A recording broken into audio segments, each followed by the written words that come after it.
I've got a variety of exhibits here at the museum. We have permanent exhibits on the general history of Cobb County and the area, where we focus on a lot of the businesses that have come through the years. We've got a wide variety of technology through the years. One of my favorite things to do with school children that come through is show them the variety of telephones. And there's a telephone booth they can get in.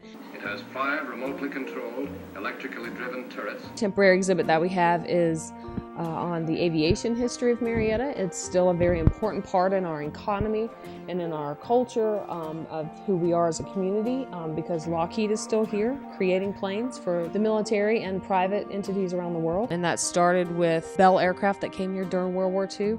Almost overnight, it brought our community from a very rural town with a county seat of Marietta to a definitely a more urban area, with all of a sudden almost tripling the population overnight, and with people coming to work at this Bell aircraft plant to build these B-29 bombers that they used in the war. We had our own Rosie the Riveters. A lot of people know, the picture of Rosie, the We Can Do It.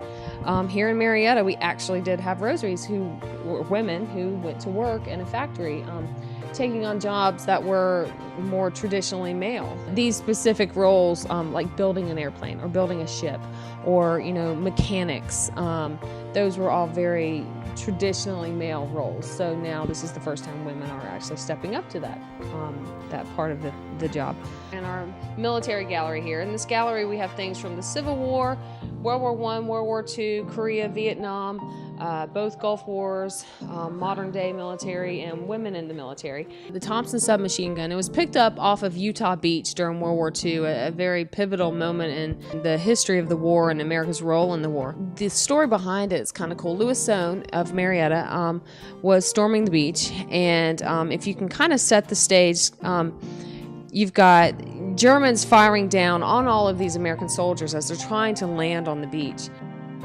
They're coming in through boats, they're dropping down, paratroopers are coming down from the air.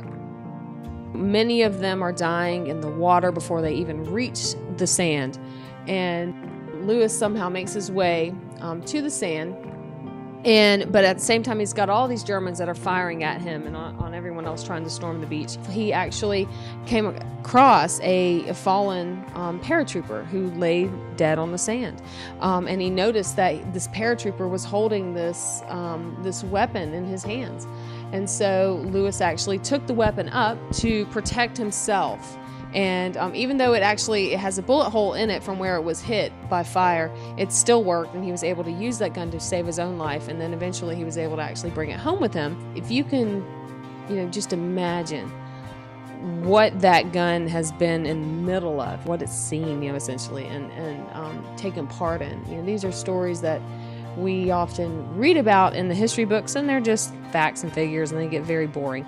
But when you actually take the time to put a personal twist to it and imagine a man who is literally scrambling to save his own life, and he literally grabs a gun off of a dead comrade next to him. They're not just things in a museum.